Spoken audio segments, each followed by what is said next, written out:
amarira ni menshi, ibintu baye kuri Rocky ntago ari byiza na gato, kubera ko rwose iyo akiza kuba ari umugore amarira aba yageze ku birenge, ariko kubera ko ari umugabo amarira atemba ajya mu nda. Ibimubayeho ngo ni ibiki rero? Mbabarira wumve bimwe mu bintu yabashije kuba yatangaza afite akamwenyu ariko umutima uremerewe cyane. Ngire no kubaza abantu babonye ngo bafunguye ndicana habaye iki iriya nyine nkuko basapotinze ya mbere nira bayisapotinge yitwa Kimomo News. Habaye iki? Abantu bavuze ngo Rocky ni biki bibaye kuri channel ye, ese bamuha arimo mubiri inyuma bacita n'abandi nimwe mubiri inyuma nyine. Tureke kubigira blague ariko hano nundi ya none se tutabigize oya buretse tutabigize blague uragira ngo ndire nanjye nk'abana se ngocane jere mbye umupapa n'ubundi iyo ndaburije ndabyimenye. Nkuko mubyumvishe rero uwitwa Rocky akamwenyu ku maso ariko umutima uraremerewe cyane, kubera ko rwose ubu tuvugana channel yiwe ya YouTube yari imaze kugira abasubscribers bagera kuri miliyoni n'abantu magana abiri bamukurikira umunsi ku munsi rwose. Ubu ngubu iyi channel yamaze kuba yahagarikwa guhembwa, nta mafaranga na makeya azongera kwiba yayibonaho. Icyemezo afashe rero n'uwita afungura indi. Nkuko mubyumvishe rero atangaje ko ngo atagenda ngo arire nk'ababana, we ubwe yimenyerize.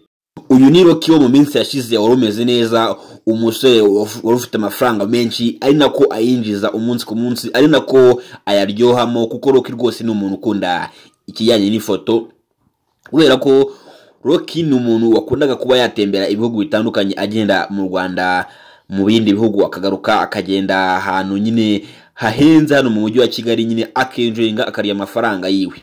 Uburyo bwinshi yinjizagamo amafaranga byaterwaga n'ibigo agenda asinyanya amasezerano nabyo bakamuha amafaranga atubutse, nyine bitewe n'imbuga nkoranyambaga ziwe zari ziremereye cyane, aho zari ziyobowe na YouTube yari ifite abafollowers bagera kuri miliyoni na magana abiri irenga. Ni aho ngaho rero baheraga bamuha nyine isoko, nyine bakavuga ati reka tumwamamazeho, afite abantu benshi bamukurikira, reka tumuhe amafaranga menshi. Nawe akabikora nubwo buryo yinjizagamo amafaranga. Buriya Rocky nubwo yamamaye mu gusobanura amafilime, akaba asa nk'uyoboye abandi hano mu gihugu cy'u Rwanda, buriya ntabwo yigira amafaranga menshi nk'ayo yinjizaga ku mbuga nkoranyambaga, nyine nk'ayo yahembwaga na YouTube cyangwa se ayo bamuhaga ngo abashe kuba yakamamaza nyine ku izo mbuga nkoranyambaga ziwe zikurikirwa n'abatari bakeya. Kandi buri abantu bakurikira Rocky umunsi ku munsi rwose, abantu bari mu filime yiwe, ntago aherutse kuba yasora filime yiwe nyine yayikoze yisobanuye, ntago biheruka rwose, biheruka mu mezi ya mbere yashize. Rero ni ibintu nyine byamubayeho kwiyakira biranga, apanga no kuba yaba aretse kuba mu Rwanda ngo kubera ko hari abagambanyi benshi, hari abantu benshi batari beza, ibyo akora ngo atabikorera mu Rwanda ngo bigire icyo bimubyarira. Nuko rero yamaze kuba yagira igitekerezo cyo kuba yava mu Rwanda akajya kuba hanze, akajya kuba mu gihugu cya Canada, aho azajya akorera ibiganiro n'ubundi bitandukanye. Yarasabwa akorera kuri YouTube channel yiwe ya mbere, ariko akaba azajya abishyira kuri yindi channel yiwe yitwa Kimomo News.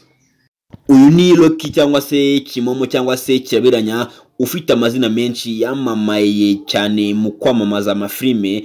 Rero akaba yanamaze kugira amafaranga menshi, ariko nyine yego n'undi aracyafite, ariko aho kwiyinjirizaho rwose ho hamaze kuba hayoyoka. Ni nko kubwira ngo yaba yirukanwe nko ku kazi, wenda niko nabivuga, kubera ko rwose ubu ngubu YouTube channel yiwe rwose ni nshyashya, nta kintu yamumarira, nta mafaranga yamuha, uretse nyine kuba yategereza wenda mu minsi iri imbere akareba ko nayo yatangiye kugenda imuha udufaranga dukeya. Mwibutsa ko ahanga ari Komanda TV no bwa mbere ubonye uyu muyoboro mugari wa YouTube, utarakora subscribe ugomba kuyikora kugira ngo uzajye ubona amakuru nk'aya ngaya kandi ku gihe. Kandi dukomeza gushimira n'abayikoze kera hose, rwose mwakoze ibintu byiza cyane, turabashimira. Tutajya kuri Scovia mama urwa Gasabo wamaze kuba agira ikibazo nk'icya Rocky, reka tubanze tubwire Rocky ngo ibyo ari gucamo bitari byiza, ibihe byiza atari gucamo abinyuremo neza, bibaho mu isi kandi bizongera bikunde bibe nka mbere hose. Nawe wajya muri comment ukamubwira ati pole sana muhungu wacu, ukamubwira ati turagukunda, ukamufasha kwihangana n'ibi bihe bitamworoheye na gato. Ibibazo mwumvishe kwa Rocky rero nabyo biri ku mubyeyi dukunda cyane, ku mubyeyi w'umunyamakuru mwiza hano mu gihugu cy'u Rwanda, unahagarariye abanyamakuru bigenga, uzwi ku izina rya Mutesi Scovia cyangwa se Mama Rwagasabo nka televiziyo yiwe yashinze mu ntangiriro z'umwaka. Ngo bimeze bite rero? Ngo kwa Scovia we bimeze bite? We yazize iki? Byagenze bite? Niyo mpamvu rero nkusaba kuba urahanga kugira ngo banze wumve izi nkuru z'abantu banyu, izi nkuru z'ibinyamakuru byanyu cyangwa se z'abantu mukunda cyane mutari bakiye hano mu gihugu cy'u Rwanda umunsi ku munsi. Uwitwa Scovia we noneho arazira kuba akora ku bintu cyangwa se atangaza ku bintu byo muri Kongo cyane. Ubundi ibintu byabaye kuri Scovia we byo noneho nagahoma munwa, kubera ko rwose Scovia niba mukurikirana channel ziwe zitandukanye, ibitangazamakuru bitandukanye, ni umuntu wibanda cyane ku ntambara zo muri Kongo n'ibintu bya politike. Akenshi ahanini televiziyo yiwe rwose ni politike, kandi nyine televiziyo yiwe nayo nanone ifatanye na YouTube channel yiwe. Kuko uribuka ko rwose ejo bundi hariya nyine mu burengerazuba bw'igihugu cy'u Rwanda ubwo habaga imirwano mwabira bihugu ntashatse kuvuga, Rocky n'uwitwa Scovia n'uwitwa Mwanafunzi, aba bombi rwose nicyo kintu bakoragaho, batangazagaho ku bitangazamakuru byabo. Niyo mpamvu rero usanga aba bombi uko ari batatu bose usanga ari iki kintu gikomeye bazize. Noneho Scovia rwose ni umuntu wagendaga atangaza umunsi ku munsi, nawe akaba anariyo kuri tele aho babaga bari kurwanira. Rero YouTube ingibi bifata nko kwamamaza cyangwa se kwamamaza nyine gutangaza ibintu by'intambara, ibintu by'ihohoterwa, ibintu bitagaragara neza mu bantu, byanatera n'ubwoba n'ababireba. Nibyo YouTube rero iba yanga, akaba ari cyo kintu cyatumye imufungira amazi n'umuriro. Noneho Scovia we noneho ibitangazamakuru byose akoresha usanga inkuru nyamukuru abari muri kiriya gihugu cy'Iburasirazuba ntashatse kuvuga, kuko nanjye byagiraho ingaruka zitari nziza ndabizi.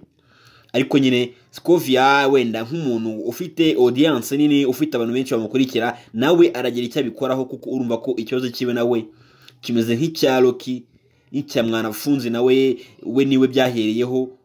Ariko reka twitege ko biraza kuba byakemuka mu minsi iri imbere, bose bakaba basubira mu murongo wabo nubwo bigoranye.